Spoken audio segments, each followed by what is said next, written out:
ሰበር ዜና መጋቢት 15 2018 ጤናንና ፍቅርን ይስጥልኝ ውድ አድማጭ ተመልካቾች እንደምን አረፈዳችሁ።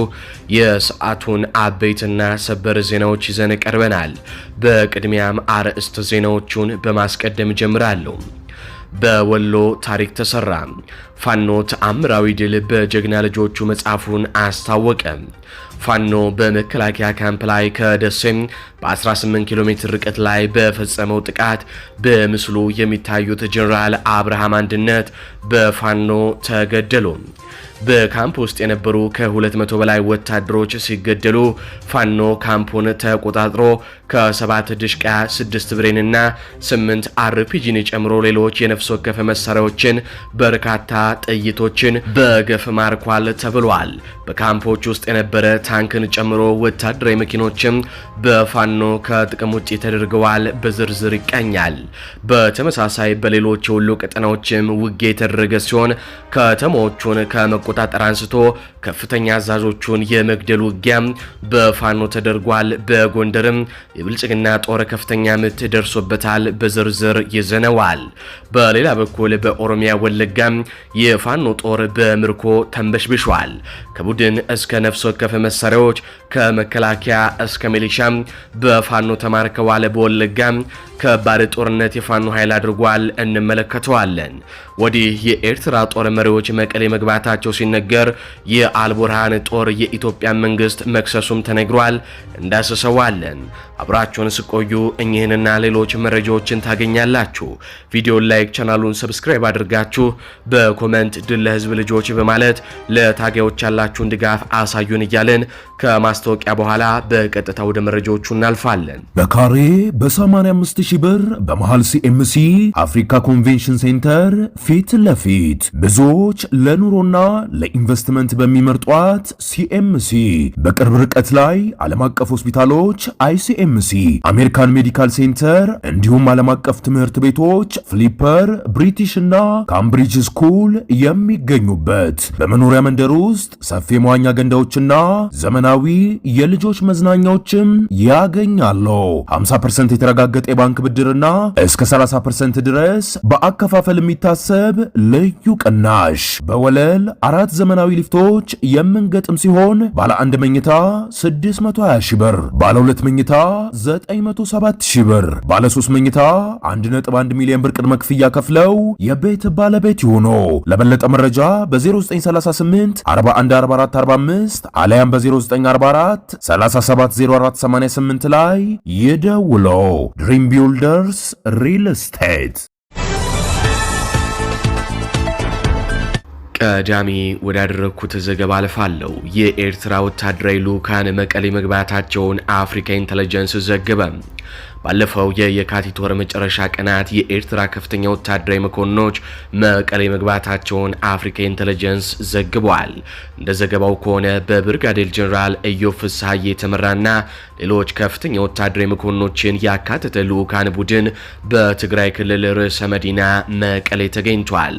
ልዑኩ መቀሌ ከተማ ከመግባቱም ባለፈ ከክልሉ የሰላምና ጸጥታ ቢሮ ኃላፊም ጀነራል ፍስሐ ኪዳን ማንጁስ ጋር ውይይት ማድረጋቸውን ሪፖርቱ ጠቁሟል።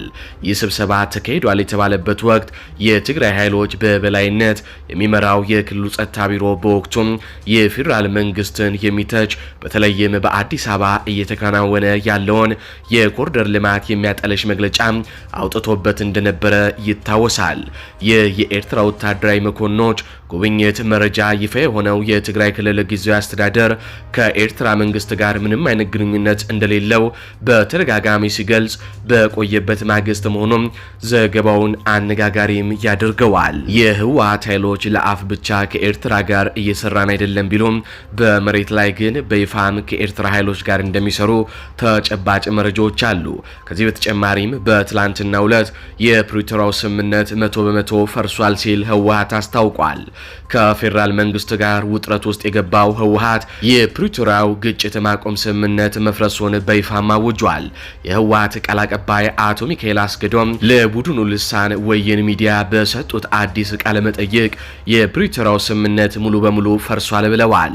ቃል አቀባዩ የፕሪቶሪያው ስምምነት 100% ፈርሷል ነው ያሉት። ህወሓት የፌዴራል መንግስቱ ዳግም ዘር ማጥፋት አውጆብኛል በማለት መህት ላለው ጦርነት እየተዘጋጀ መሆኑንም የገለጸ ሲሆን ቃል አቀባዩም በቃለ መጠይቃቸው የህልውና ጉዳይ ነው ካሉት መህት በተቃራኒም ቆመዋል ያሏቸውን እንደ ጌታቸው ያሉ ከሃዲዎችን የብሔር ክህደት እንደፈጸሙ ይቆጠራል ሲሉም ወንጀለዋቸዋል። ህወሓት በዚህም መግለጫዋ በይፋ ለጦርነት እየተዘጋጀች መሆኗንም አሳውቃለች። ከዚህ ቀደምም የፌዴራል መንግስቱ ለጦርነቱ እየተዘጋጀ መሆኑንና ሰራዊቱን ወደ ድንበር አካባቢ እያስጠጋ መሆኑን መዘገባችን ይታወሳል። ታዲያ ከዚህ ጋር በተያያዘ ጦርነቱን ማን በይፋ ይጀምራል የሚለው እንጂ የጦርነቱ ጅማሮ አጠራጣሪም አይደለም።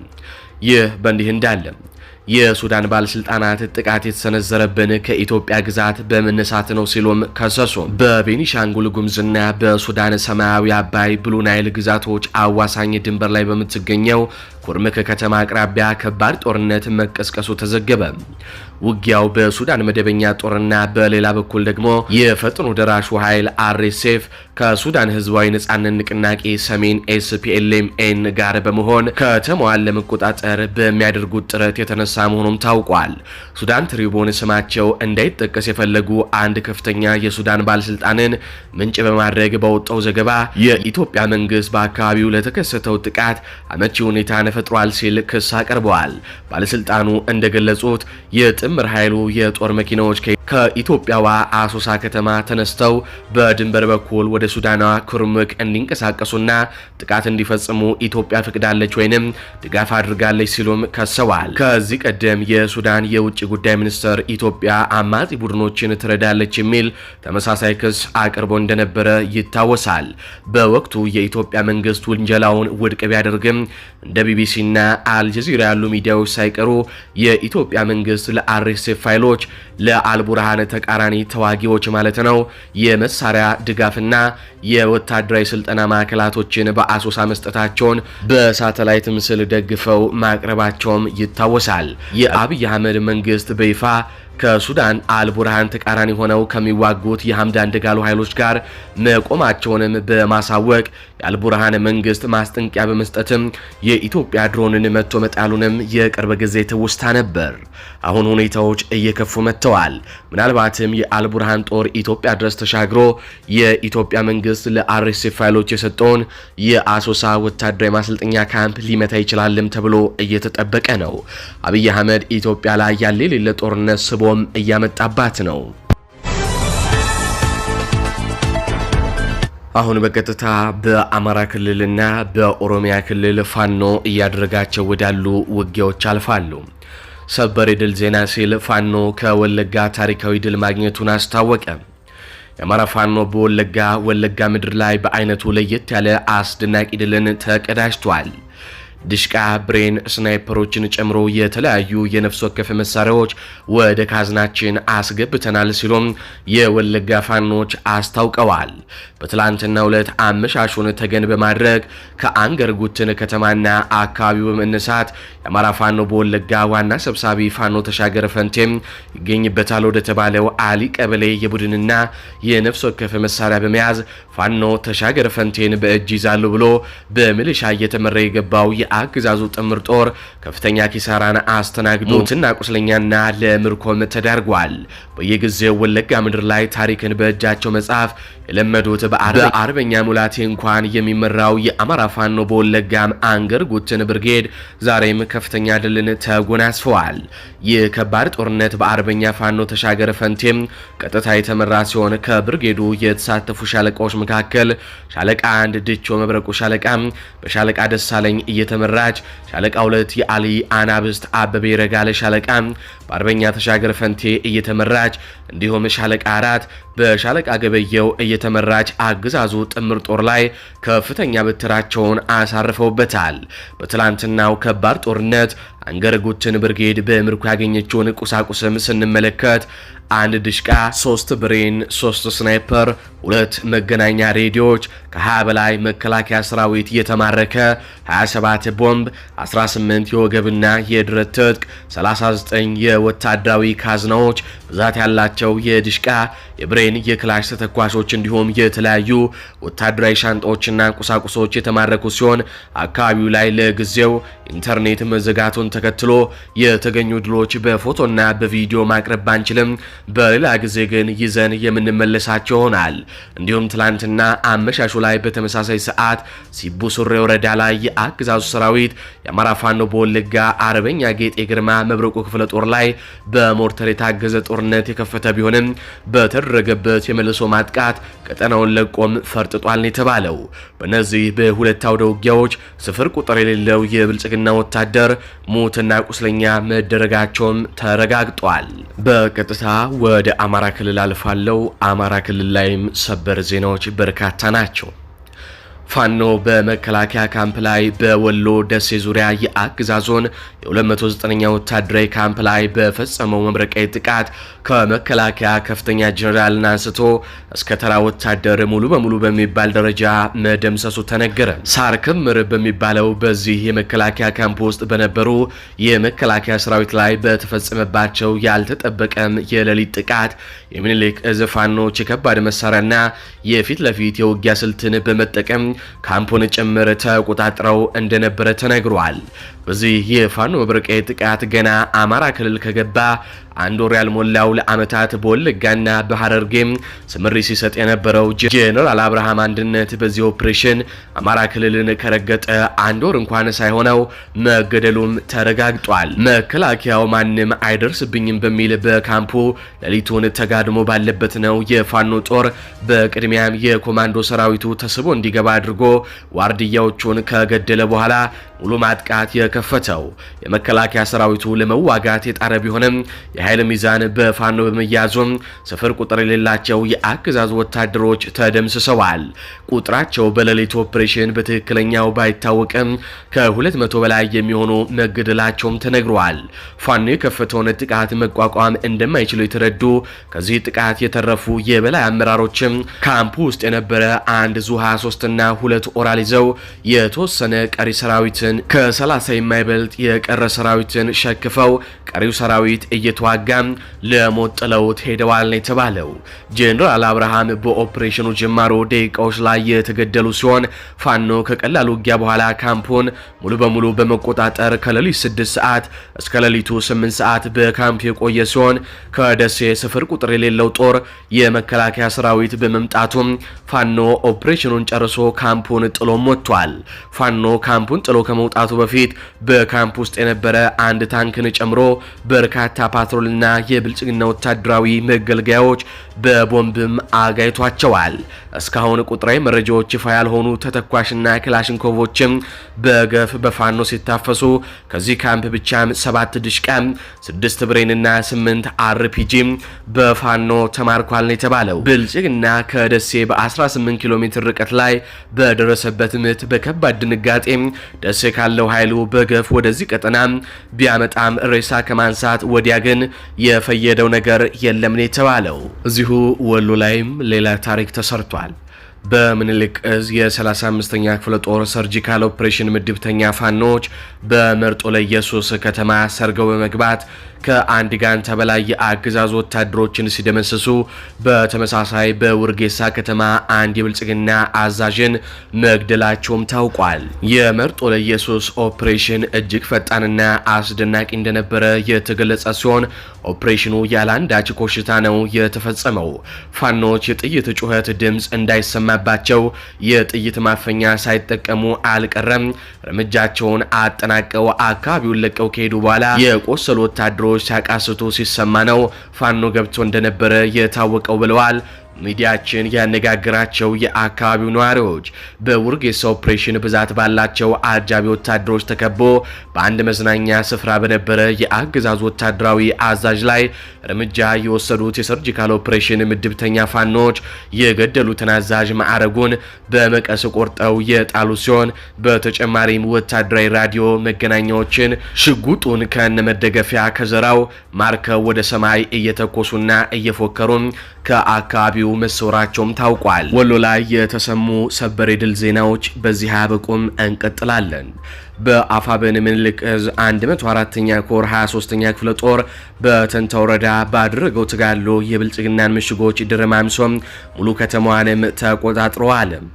በትላንትናው ዕለት አጥቢያ ሌሊት የጀመረው ተጋድሎ እስከ እኩለ ቀን ድረስ የዘለቀ ሲሆን በዚህም ፋኖ ስልታዊ የጦር ቴክኒኮችን በመጠቀም ከተማዋን ጨምሮ የብልጽግና ካምፖችን በቁጥጥር ስር አስገብቶ ውሏል። በከተማዋ የነበረው ትልቁ የብልጽግና ወታደራዊ ካምፕ በፋኖ የተሰበረ ሲሆን በዚህም በካምፑ ዙሪያ ላይ ሆኖ ከባድ የቡድን መሳሪያ አጥምዶ ሲዋጋ ከነበረው የብልጽግና ኃይል መካከል አንድ ሻለቃ ሙሉ ኃይልም ተደምስሷል። በአካባቢው የነበረ የአገዛዙ ኃይል ከወደ ፋኖ የሰነዘረበትን ጥቃት መቋቋም ባለመቻሉም ከጊምባና ከማሻ ተጨማሪ ኃይል በማሰባሰብ በከባድ መሳሪያ የታገዘ ለሁለተኛ ዙር የማጥቃት እርምጃ ያደረገ ቢሆንም የ23ኛው ክፍለ ጦር አባላት በወሰዱት የጸረ ማጥቃት እርምጃ ከባድ የሰብአዊና ቁሳዊ ውድመት የብልጽግናው ኃይል ደርሶበታል። በመጨረሻም የፋኖ አባላቱ ለህዝቡ ደህንነት ቅድሚያ በመስጠት ንጹሃን እንዳይጎዱ በማሰብ የማረኩትን መሳሪያዎችና ሌሎች የብልጽግና ንብረቶችን ይዘው አካባቢውን ለቀው ወጥተዋል ነው የተባለው። ከወደ ፋኖ በሰነዘረበት ማጥቃት ከባድ ጉዳትን ያስተናገደው የብልጽግና ኃይል መድፍና 120 ሞርታር የእውር ድንብሩን በመተኮስ ንጹሃኖችን ጎድቷል፣ ሀብት ንብረትም አውድሟል። በግፍ ደም ማፍሰስ ስልጣን ማራዘም የወሰነው የአብይ አህመድ አገዛዝ ዛሬም በጎንደር ክፉኛ ተመቷል። በእነ አባደፈን መሳፍን ተስፎ በነደጃች አያሌው ብሩቄም ዳባት አረደጃን አካባቢ ሲክለፈለፍ የዘለቀው የምርኮኛው ብርሃኑ ጁላ ሰራዊት እንደተለመደው ከኮሶ የመረረ ሽንፈትን በጀግናው የፋኖ ሰራዊት ተጎንጭቶም ተመልሷል። በዝምተኛው መብረቅ ዘራይ አዝመራው ስም የተሰየመው በላይ እዝ ደጃዝማች 4ኛ ኮር ዘራይ ክፍለ ጦር ሸጋው ውበት ብርጌድ በተከታታይ ሳምንታት በሚወስዳቸው የተጠና ኦፕሬሽኖች በቀጠናው የብልጽግናን ኃይል እንደ ሰም ቀልጦም እንዲቀር እያደረገው ነው። በትላንትናው ዕለት ወደ ፋኖ ብርጌድ ጠንካራ ይዞታዎች ተከታትሎም የዘለቀው ግፈኛው ሰራዊት በእሳት አለንጋ ተገርፎ መራር ሰብአዊና ቁሳዊ ጉዳትንም አስተናግዷል። 15 የብልጽግና ኃይል የተደመሰሰ ሲሆን 15 ቁስለኛ ሲሆን 25 ነፍስ ወከፍ የጦር መሳሪያም በፋኖ ተማርኳል። ከዳባት ከተማ ቅርብ ርቀት ቀረሃ ቀበሌ በተደረገው የአፈሙዝ ክርክር ሽንፈት የገጠመው ግፈኛው የአብይ ታጣቂ ስብስብ ቀሪውን ነፍሴን አውጪኝ ብሎም ወደ መጣበት ዳባትም ሸሽቷል የተባለው። በመጨረሻም በትላንትናው ዕለት የተሰሩ ዘገባዎች ነገር ግን በርካቶቻችሁ ጋር በአንዳንድ ምክንያቶች ያልደረሱ ዘገባዎችን በአጭሩ አድምጠን እንመለስ። የቀጣዩ ዘገባችን አልፋለሁ። የፕሪቶሪያው ስምምነት 100% ፈርሷል ሲል ህወሓት አስታወቀ። ከፌዴራል መንግስት ጋር ውጥረት ውስጥ የገባው ህወሓት የፕሪቶሪያው ግጭት ማቆም ስምምነት መፍረሱን በይፋም አውጇል። ህወሓት ለጦርነት እየተዘጋጀ መሆኑን ሲያስታውቅ ለሚደረገው ጦርነት ስያሜ ማውጣቱም ተገልጿል። የህወሓት ቃል አቀባይ አቶ ሚካኤል አስገዶም ለቡድኑ ልሳን ወይን በሰጡት አዲስ ቃለ መጠይቅ የፕሪቶሪያው ስምምነት ሙሉ በሙሉ ፈርሷል ብለዋል። ቃል አቀባዩ የፕሪቶሪያው ስምምነት 100% ፈርሷል በማለት በይፋ የተናገሩ ሲሆን ህወሓት የስምምነቱን ህልውና ከዚህ በኋላ እንደማይቀበልም አረጋግጧል። ህወሓት የፌዴራል መንግስት ዳግም ዘር ማጥፋት አውጆብኛል በማለት መህት ላለው ጦርነት እየተዘጋጀ መሆኑን እየገለጸም ነው። ቃል አቀባዩም በቃለ መጠይቃቸው የህልውና ጉዳይ ነው ካሉት መህት በተቃራኒም ቆመዋል ያሏቸውን የቡድኑን ተቃዋሚዎች የብሔር ክህደት እንደፈጸሙ ይቆጠራል ሲሉም ወንጅሏቸዋል። የፕሪቶሪያው ስምምነት መፍረስ በይፋም ያወጀው ህወሓት ችግሩ ወደ ፌዴራል መንግስት ገፍቶታል። ህወሓት የፕሪቶሪያው ስምምነት ሙሉ በሙሉ ፈርሷል ያለው ከፌዴራል መንግስት ጋር የገባበት ውጥረት እያየለ ባለበትም ወቅት ነው። የሰሜኑ ደም አፋሳሽ የ2 ዓመት ጦርነት የቆመበት የህወሓትና የፌዴራል መንግስት የፕሪቶሪያው ግጭት ማቆም ስምምነት ከ3 ዓመት በኋላ አደጋ ላይ ወድቋል። በአንድ ወር ውስጥ ትጥቅ ለመፍታት የተስማማው ህወሓት ይበልጥ ተደራጅቶ ዳግም ወደ ግጭት ለመመለስም ዝግጅት እያደረገ መሆኑም እየተገለጸ ነው። በፌዴራል መንግስት በኩልም የህወሓት የጦርነት ዝግጅት በይፋ በመግለጽ በትግራይ አዋሳኝ አካባቢዎች ሰራዊት ማሰማራቱም ይነገራል። ጠቅላይ ሚኒስትሩ አብይ አህመድ የህወሓት የዳግም ጦርነት ዝግጅትን በማረጋገጥ የሚፈጠረውን ትንኮሳ ለመመከት በቂ ዝግጅት ማድረጋቸውንም ከዚህ ቀደም መጠቆማቸው ይታወሳል። አሁን ሁለቱም ኃይሎች ወደ ጦርነት እንደሚገቡ በይፋም ያስታወቁ ይመስላሉ። አሁን ቀጣዩ ትዕይንት ማን ቀድሞ ይተኩሳል የሚለው ነው። በቀጥታ ከአማራ ክልል ወዳገኟቸው አበይትና ሰበር የጦር ግንባር መረጃዎች አልፋሉ። በምርጫ ስም ተጨማሪ የአማራ ህዝብን የመጨፍጨፊያ ጊዜ ለማግኘት የምርጫ ቅስቀሳ ይዘው ሲንቀሳቀሱ በነበሩ የአገዛዙ ካድሬዎችና ወታደሮች ላይ በተከፈተ ድንገተኛ ጥቃት ከ14 በላይ የሚሆኑ ሙትና ቁስለኛ ተደረጉ። በምስራቅ አማራ ቀጠና ምዕራብ ወረዳዎች ቴርቲራና ልጓም አካባቢዎች በትላንትናው ዕለት አመሻሹን ከፍተኛ ቁጥር ባለው ወታደር ታጅበው የምርጫ ቅስቀሳ ይዘው ሲንቀሳቀሱ በነበሩ ባንዳዎች ላይ ከባድ እርምጃም ተወስዶባቸው በአፋበን ምኒልክ እዝ ንጉስ ሚካኤል አሊኮር ሳጅን አባናደው ክፍለ ጦር በሁለት ቦታዎች ላይ በወሰደው የደፈጣ ጥቃት በአማራ ህዝብ ስቃይና ሞት ላይ በምርጫ ስም የሚሳለቁ የአገዛዙ ተዋናዮችን ሞትና ቁስለኛም አድርጓቸዋል። በቲርቲራ አካባቢ ልዩ ስሙም ባከት ተብሎ በሚጠራ ስፍራ በክፍለ ጦሩ ስር የሸዋንግዛው ሬጅመንት አባላት በፈጸሙት የደፈጣ ጥቃት 2 ወታደሮች ሲገደሉ 5 ወታደሮችና ካድሬዎች ደግሞ ቁስለኛ ተደርገዋል። በተመሳሳይ በመጀመሪያው ዙር ባከት ላይ ጥቃት ለፈጸመባቸው ጓዶቹ እገዛ ለማድረግ የተንቀሳቀሰው የብልጽግና ኃይል በልጓም አካባቢ በአባናደው ክፍለ ጦር ስር በመሐመድ ዳውድ ሬጅመንት አባላት ተቆርጦ የደፈጣ እርምጃም ተወስዶበታል። በዚህም 3 ወታደሮችና ካድሬዎች ሲገደሉ ከ5 በላይ የሚሆኑ ደግሞ በከባድ ሁኔታም ቆስለዋል።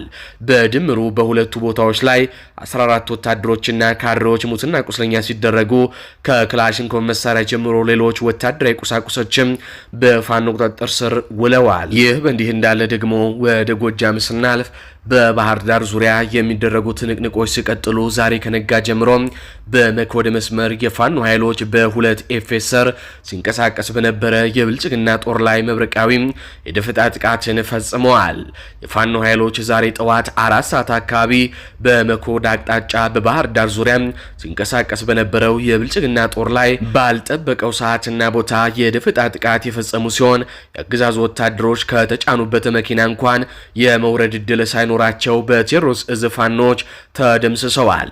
የብልጽግና ወታደሮች በ2 ኤፌሰር የነበሩ ሲሆን ሁለቱም ኤፌሰር ላይ የነበሩ ከ49 በላይ ወታደሮችና ሹፌሮቻቸው በጥቃቱም ተገለዋል። ከዚህ ጥቃት በኋላ ከመኮድ የተወጣጣ የብልጽግና ጦር በዙ 23 ታግዞም ድብደባ እየፈጸመ ሲሆን ፍልሚያው ከተራራ ጋር ይመስል ያለማቋረጥ ያገኘውን ኮረብታማ ቦታ ሁሉ እየደበደበም ይገኛል።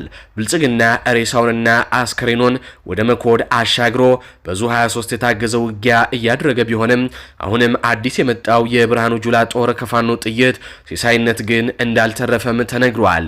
ይህንን ዜና እስካጠናከርንበት 12 ሰዓት ከ45 ድረስም ውጊያው እንደቀጠለ ነው። ፋኖ ያለምንም መስዋዕትነት በደፈጣም የብልጽግናን ጦር እየደመሰሰው እንደሆነ መረጃዎች ያሳያሉ። አድማጭ ተመልካቾች ለሰዓቱ ያስኩላችሁ ዘገባዎች እነዚህን ይመስላሉ። በዜናዎቻችን ላይ ያላችሁን ሀሳብ አስተያየት በኮሜንት መስጫ ስር አስፍሩልን። እንዲሁም በዝግጅታችን ክፍል ላይ ያላችሁን ሀሳብ አስተያየት ምን ይጨመር ምን ይቀነስ የሚሉትንም በኮሜንት መስጫ ስር አስፍሩልን። እንዲሁም ቪዲዮውን ላይክ፣ ቻናሉን ሰብስክራይብ በማድረግ አጋርነታችሁንም እንድታሳዩን እንጠይቃለን። እንዲሁም ላልሰሙ እንዲደርስ ሼር በማድረግ ለበርካቶች ተደራሽ ታደርጉን ዘንድም እንጠይቃለን። በቀጣይ በሌሎች ዘገባዎች እስካገኛችሁ ድረስ ቸር ያሰማን።